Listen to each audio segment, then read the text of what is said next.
The South African economy is not performing as desired. Poverty, inequality and underdevelopment are still plaguing many South Africans. Steel manufacturing giant ArcelorMittal has announced the closure of its operations in Newcastle in KwaZulu-Natal and Vereeniging in Gauteng. Minister of Finance Enoch Godongwana and Trade and Industry Minister Thabo have been called upon to seek a solution to the issue with thousands of jobs at risk. We expand on this by speaking to Thabo Shole-Mashao, independent political commentator, for more. A very good evening to you. Thank you so much for your time. A lot is at stake here, very important issues which will give us a sense of the composition of the GNU. But as we speak about ArcelorMittal and the jobs at stake and the limping leg of the economy, what do you think will need to come out of that meeting insofar as this plant is concerned? Good evening, Paul. Thanks very much for having me. I think one of the key things that must come out would be policy decisions that they would have to make as the cabinet Lekgotla, and to revisit some of the interesting issues, such as how is it that we still get low-cost steel coming into South Africa, particularly from China, that is affecting the main markets. And of course, the 1 billion rand bailout for ArcelorMittal must be taken into consideration as well. And I think those factors, they need the special attention of serious leadership. And this cabinet Lekgotla has got quite a lot, especially as it comes just before the State of the Nation address, which will take place next week. But in all, 3,500 jobs must be saved. We can't allow for that. But as well as a country, what do you do as South Africa to make sure that at least the environment is conducive for investors, for the economy to grow, and in order to eventually affect the GDP? And as you speak about that, we know that other contentious issues will be on that agenda. They're at least expected to be on that agenda. We're speaking about the NHI, the Bella Act, and the recently signed Expropriation Act, which we've seen a lot of reaction to. But whether or not the ANC and DA can find common ground on, for one, the future of medical schemes is set to become a major test for the partners of the GNU. What sort of, composition will be required here as these discussions take place and as the considerations are made on issues like the NHI, for one?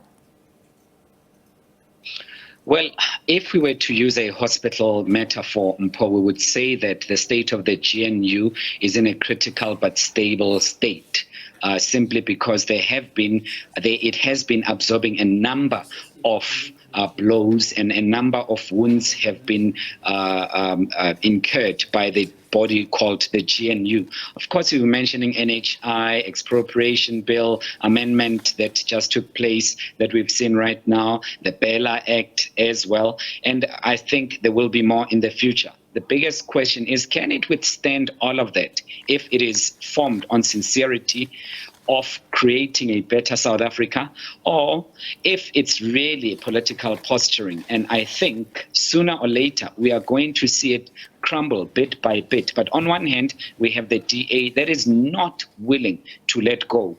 It will issue threats. It will say that they will leave. It will consider leaving here and there, but they are not going anywhere.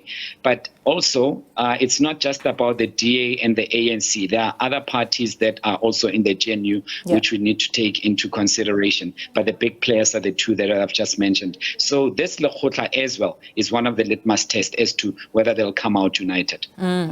As you speak about the other parties, we know that the Freedom Front Plus has been engaging with other parties as well to challenge the constitutionality of the Expropriation Act at the Constitutional Court. We also know that the DA has lodged a formal dispute within the GNU.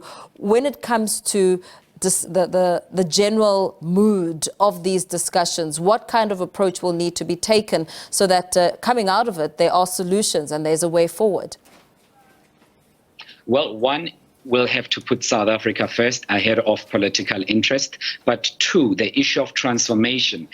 does not need any ambiguity, particularly from the ANC. It needs to be very clear that the majority of this country are still yet to enjoy economic freedom. As a result, transformative issues must be dealt with openly, honestly, and sincerely, without any compromises, because that would be compromising a big chunk of our future as South Africans.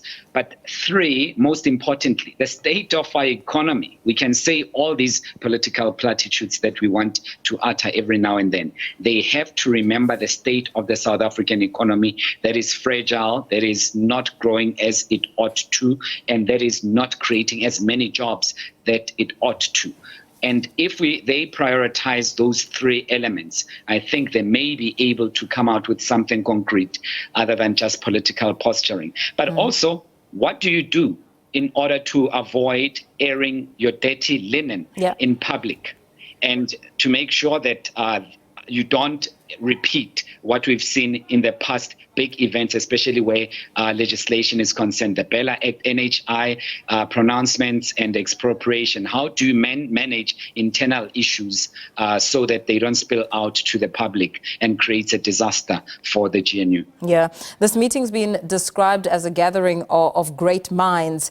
How much of the meeting's outcome will potentially shape what we'll get to hear in the State of the Nation address in next week?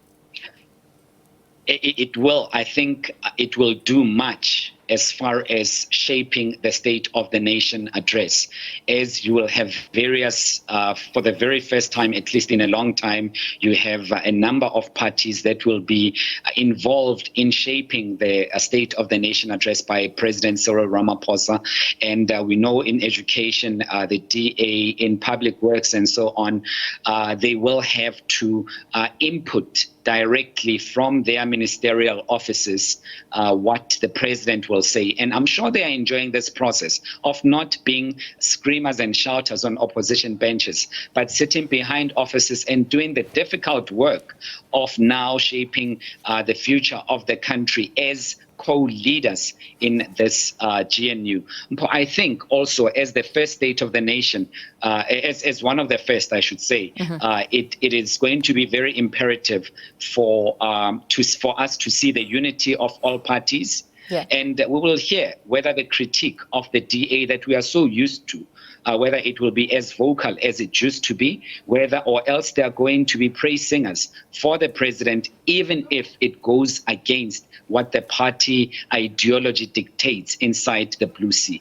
It's interesting you speak about the unity of the party, more so as we know that one aspect as well that has been identified as a potential threat to the GNU is a faction in the ANC that's seen as an anti-Ramaphosa or perhaps anti-GNU, and this faction believes working with the DA is a bad idea and a sellout position.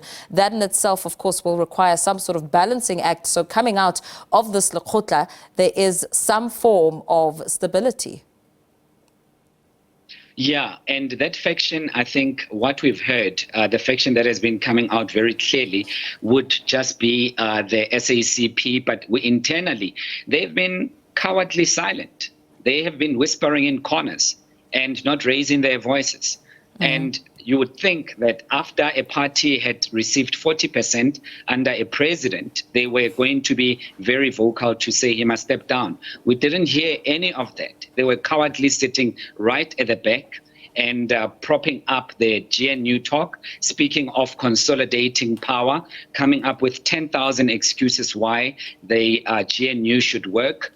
And this is not to say either for or against, but internally that faction has just been merely whispering in the dark and not coming out showing faces and dissatisfaction. So as a result, President Cyril Ramaphosa will continue to enjoy his hegemony in power. He will continue to enjoy his dominance and lead the ANC as he has, even though he received 40%. And those whispers in the dark will remain just that. And when we bring them up, and when you, Mpo, bring it up, you'll be told that it's gossip, it's faceless individuals. There's actually a unity project at work inside the ANC, and it's going very well. Well, I think we know differently.